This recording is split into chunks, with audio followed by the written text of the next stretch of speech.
కమ్మగున్న పళ్ళెంతో అతిశయం, ఆ సీతాకోక చిలక ఒళ్ళెంతో అతిశయం, వేణువులో గాలి సంగీతాలే అతిశయం,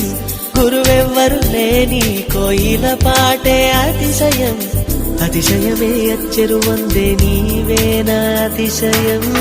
గిరులు ఈ తరులు ఏ ఝరులు లేనప్పుడు ముందున్న ప్రేమేగా అతిశయం. 16 ప్రయాణ పరువల్లో అందరికీ పుట్టేటి ప్రేమేగా